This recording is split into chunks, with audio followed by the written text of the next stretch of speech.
Greetings, beings of the internet. Hot topic of discussion right now, AI. I'd like to discuss AI because I hate it. Speaking from the perspective of someone who enjoys art and writing, I cannot stand AI-generated works in these categories. And in the past, I wrote an entire paper for this for one of my classes, so I figured why not make a video about it so I can actually show the pictures and stuff that I am talking about that I absolutely despise. One of my main issues is the fact that AI has started to take away so many opportunities for artists because companies have taken to selling AI-generated works of art. This takes away from so much creative potential and opportunity for artists, and all these AI-generated photos just have a very detached and unnatural feeling to them, like you can't look at them and relate to them. If I look at art, I want to be able to relate to what the artist is trying to portray or what the artist might have been feeling at the moment of making this portrait. My first example is this guy who happened to go to a big chain art store, and he was walking around looking at some of the art, and he took closer looks at it and noticed that it was AI.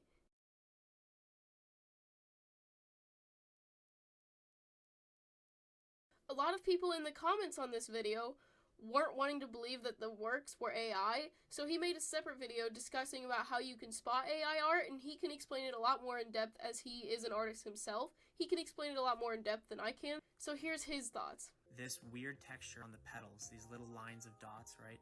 That is an AI's approximation at canvas texture.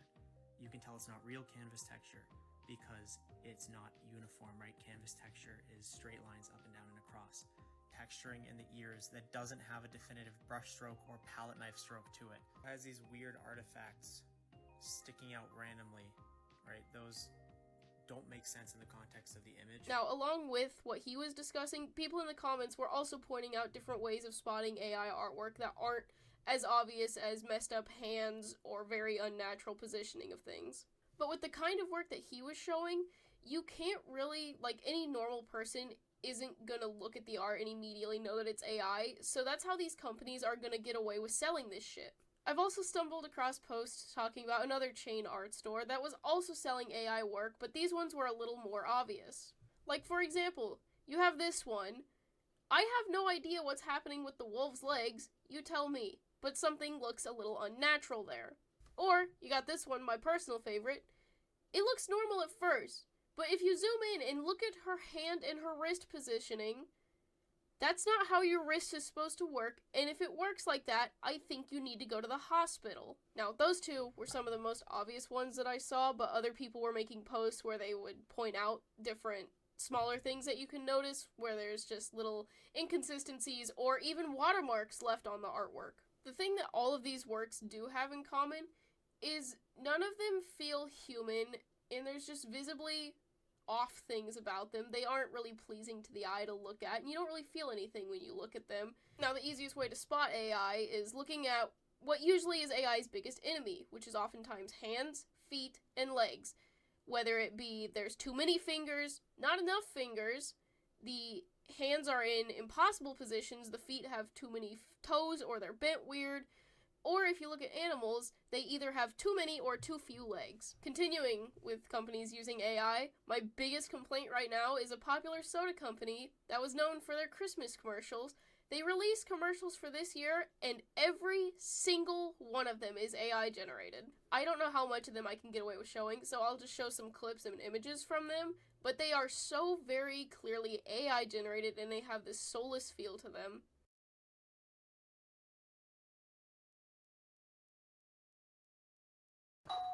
Looking at these, it reminds me of every other AI video where they all have this same unnatural feeling to them, or there's very repetitive movements, like they always have their heads moving to look at nothing, or the heads and neck in general just don't have natural looking movements to them. And this company in particular went as far as generating the people in the commercial. They couldn't even get real actors in on this, they just generated the people, making it feel even more lifeless than it already is. Now, one of the most common places online that you'll see terrible AI art is on Facebook. Now, with Facebook's user base consisting of mostly older people, I know they're probably not going to realize that the work is AI generated, or they're not going to know about the harm that it brings to artists, but every time, like for example, my grandma shows me pictures like this or this, I have to sit there and cringe a little bit as she talks about how cute they are, and I know they aren't real.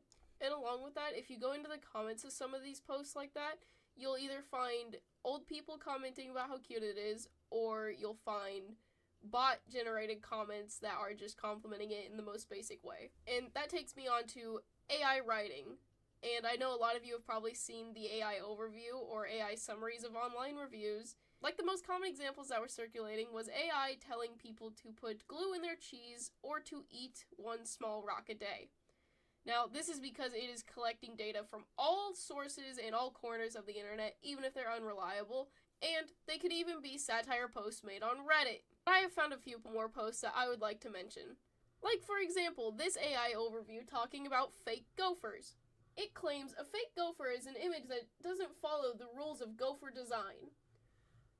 Does someone mind explaining to me what gopher design is? Because I sure as hell don't know what that is. Or, you got this one, in the true American spirit, telling you that you can marry your gun in Texas. But that's Texas, so it kinda does make sense. Now, when you're looking at AI that is summarizing online reviews, it oftentimes does an okay job at summarizing the positive reviews, but if there is one negative review that uses like a slight buzzword or anything in it, AI immediately puts that in its summary, so you get something like this, where it talks about people think the product is good and worth your money, and then it'll be like, some people are unsure about the quality, and some will say it looks like useless doofuses.